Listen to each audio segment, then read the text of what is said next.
Une femme ne portera point un habillement d'homme, et un homme ne mettra point des vêtements de femme. Car quiconque fait ces choses est en abomination à l'Éternel, ton Dieu.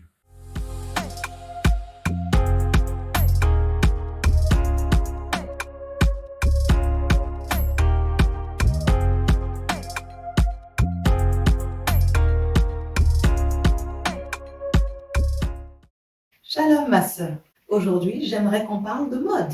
Comment se vêtir en tant qu'une digne femme vertueuse? Nous les femmes épanouies en Yeshua, est-ce que la Bible nous autorise même à porter des pantalons? Tout d'abord, je t'invite à relire attentivement le verset de Deutéronome 22:5. Relis-le autant de fois qu'il te faut pour saisir son sens. Pour ma part, voici ce que j'ai pu comprendre. Tu ne porteras pas les vêtements dédiés et conçus pour les hommes. J'entends et je vois beaucoup de sœurs dans la foi qui cessent de porter des pantalons au nom du Seigneur.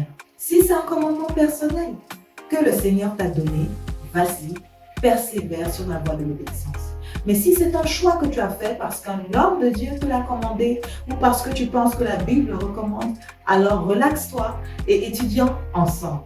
Dès le début de la création, Dieu créa les deux premiers humains totalement différents dans leur physionomie, mâle et femelle, homme et femme. Continuant sur cette même ligne d'idée, Dieu a aussi condamné et interdit que l'homme et la femme portent des habits identiques. Certes, ce monde prône l'égalité entre l'homme et la femme, mais le Seigneur, ayant horreur de la confusion, met toujours la différence entre l'homme et la femme.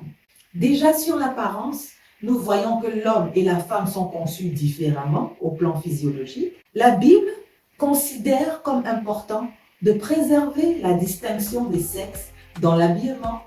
Ceci est fondamental pour comprendre qui tu es et quel rôle Dieu veut que tu remplisses.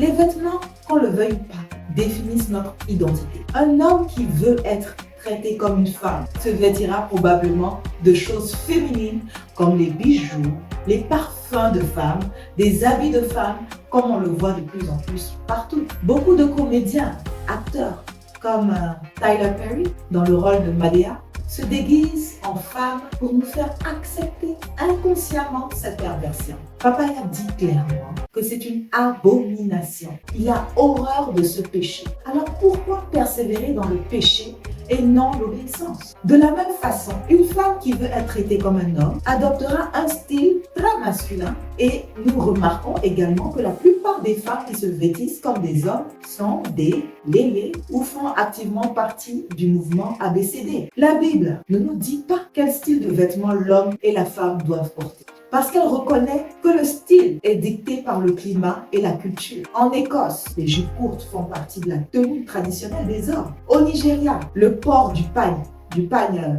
masculin est bien différent de celui de la femme, malgré que tous les deux modèles sont attachés au niveau de la ceinture. La Bible nous enseigne à respecter la distinction des deux sexes existants, hommes et femmes, dans l'habillement, comme elle se pratique dans la plupart des cultures. Cela veut dire qu'en tant que femme vertueuse et épanouie, tu dois te poser cette question avant d'acheter avec nous. Est-ce que ce vêtement affirme ma féminité? Ou est-ce qu'il me fait ressembler au sexe opposé? Toutes les fois que tu penses qu'un certain type de vêtement ne convient pas à ta féminité, suis ton cœur ou ta conscience. Ne l'achète pas, même si c'est la mode. À une époque où les modes semblent facilement abolir la distinction des sexes dans l'habillement, il n'est pas toujours facile pour une femme croyante de trouver des vêtements qui affirment sa féminité de façon décente, bien sûr. Il n'a jamais été facile de vivre selon les principes bibliques. Pourtant, c'est notre vocation en tant que femme vertueuse et épanouie de ne pas se conformer aux valeurs et aux modèles de notre société,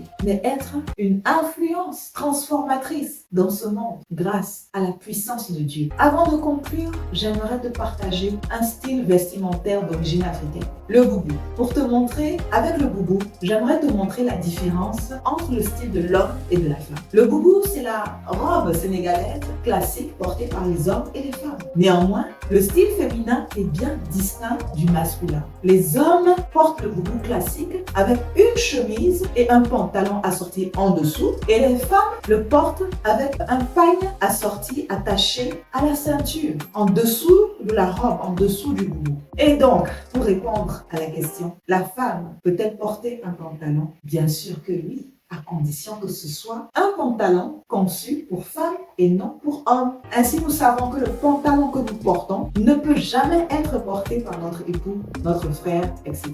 Car il a été conçu pour être porté par une femme. Notre Père, notre Créateur, nous commande de conserver notre identité. À nous les sœurs, notre féminité et aux frères, leur masculinité. Shalom.